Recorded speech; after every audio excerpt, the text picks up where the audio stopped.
Hello, this is James Corbett of CorbettReport.com. And this is James Evan Pilato of MediaMonarchy.com, and we both welcome you to another edition of The New World Next Week. This is our weekly 10-minute video series where we cover 3 very important stories, and we give you all the documentation and the links on the side to follow up and do the research for yourself. This week was a thematic one, and I didn't have to search this out. It just kind of came to me, and we're going to start with the story essentially in my backyard. And this is incredible. This is incredible. This coming from the Portland State University, one of their newspapers, and it's called the Daily Vanguard, so dailyvanguard.com. Portland professor accuses student of being FBI provocateur. A tenured Portland State economics professor is currently suspended from teaching after he publicly accused a student during a class lecture of being an FBI informant and trying to sell guns to students. Professor John Hall, during his 2 p.m. Economics Comparative Economic Systems class on January 14th, verbally harangued student Zachary Bucharest for nearly half an hour, according to students in the class. Hall, who's taught at PSU for 24 years, began the class with a lecture relevant to the course material, but about halfway through the 2-hour-long class, he began to describe his experiences with law enforcement in other countries, including Eastern Europe, according to a student who wished to remain anonymous. Hall claimed to have been surveilled at times throughout his life and then told the class that an FBI informant and agent provocateur was in their midst. Hall said this person served as a sniper in the Israeli army and called him a killer with access to a personal arsenal. He then pointed at Zachary Bucharest and identified him as the informant in question.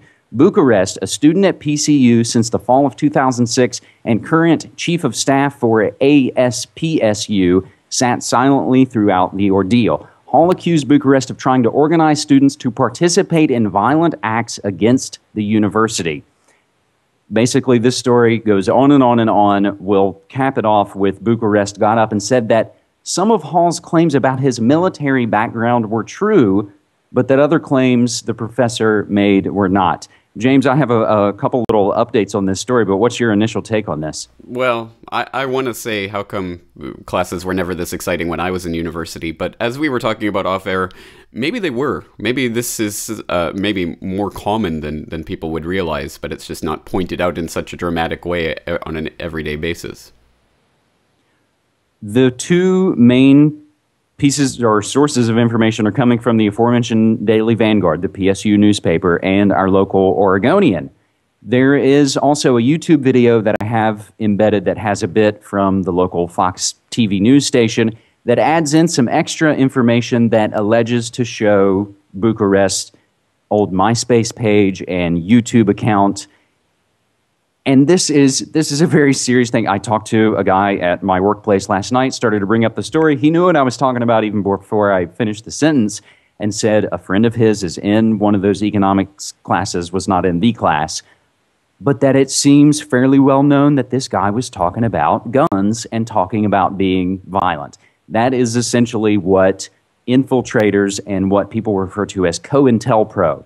COINTELPRO being the counterintelligence program. That's the declassified, federal program of infiltrating groups to essentially not only spy on them, but I think they seed mistrust and violence and say, I don't think that guy should be the leader. I think you should be the leader.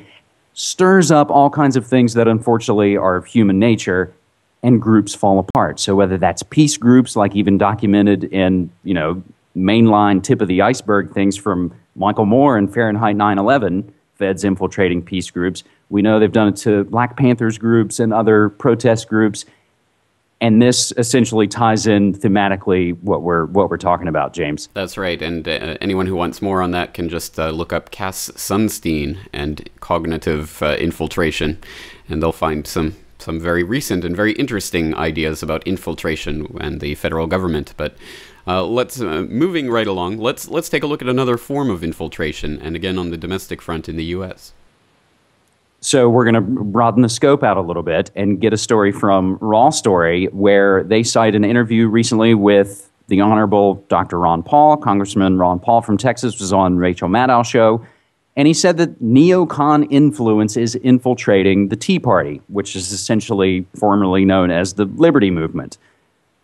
Reading from Raw Story, in the face of several electoral challenges from Tea Party-connected candidates, Texas Republican Congressman Ron Paul cautioned in a recent interview that neocon influence is infiltrating the movement he's often credited for creating.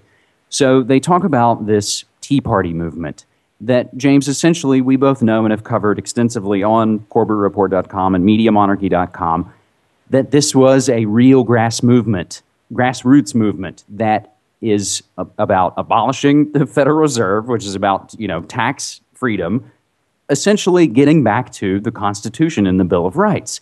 When we see real grassroots movements, and this refers to the things we already talked about, whether that's, peace movements in the 60s or what we have today, real movements that are seen as a real threat to the power structure are generally infiltrated and misdirected. And you see people like Sarah Palin, which is what we're talking about here. Sarah Palin aligning herself with the Tea Party movement, endorsing Rand Paul for his senatorial run in Kentucky, Ron Paul's son, and Glenn Beck sort of giving lip service to these libertarian ideas. But we both know full well, as should the viewers and listeners out there, that Glenn Beck and Sarah Palin are no friends of the liberty movement.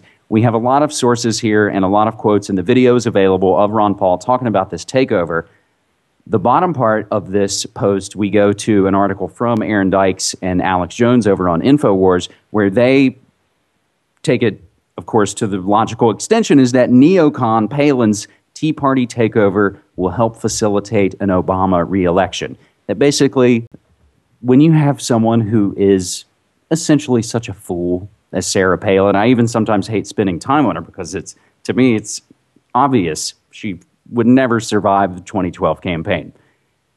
But someone like her being out in front as the ostensible, patriot, liberty movement candidate, but ultimately she would be the straw man. She would be the the infiltrator, the one to misdirect, and we would easily see a second term of Obama.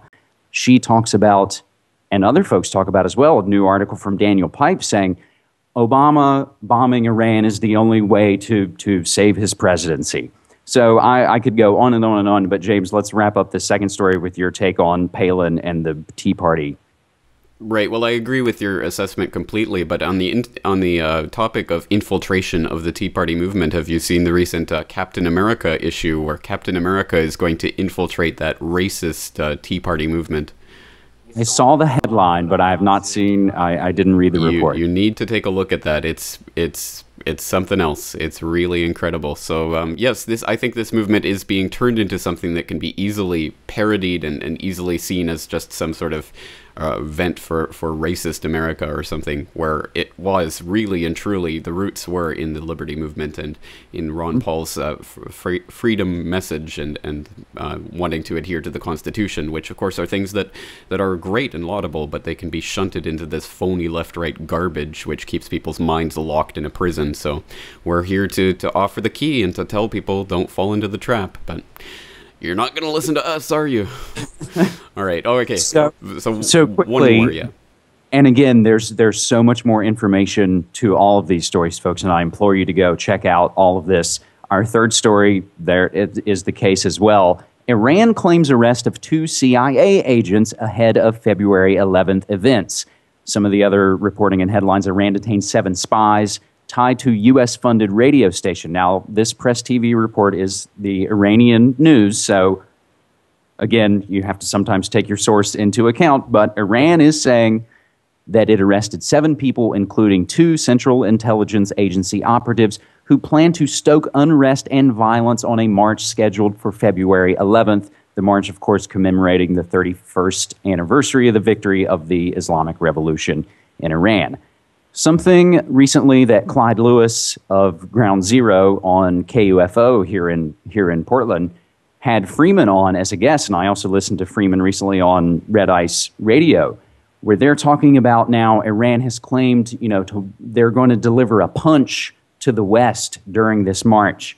Now, Freeman and those guys have tied this into what we refer to as the coming space war. whether it's Obama in Norway when the spiral appears, and NASA and Iran launching things into space. Essentially, they're warning of a punch. And again, Drudge Report, Fox News, a lot of these places have it. So basically, to wrap and tie all these things together, from my backyard to the world stage, we see events and we see real movements being infiltrated and misdirected, and our attention being misdirected as well. So basically, I think we all need to pay a whole hell of a lot more attention, James. That's right. And on story number 3, I'd just encourage people to Google Jundala Al-Qaeda Iran 2007, and they'll find all about how the American government was hiring an Al-Qaeda group to infiltrate and to cause terror attacks in Iran back in 2007. So there you go. All right, excellent. James, thank you once again. Fire out the websites very quickly. MediaMonarchy.com, cyberspacewar.com, and foodworldorder.com. Thank you. Thanks.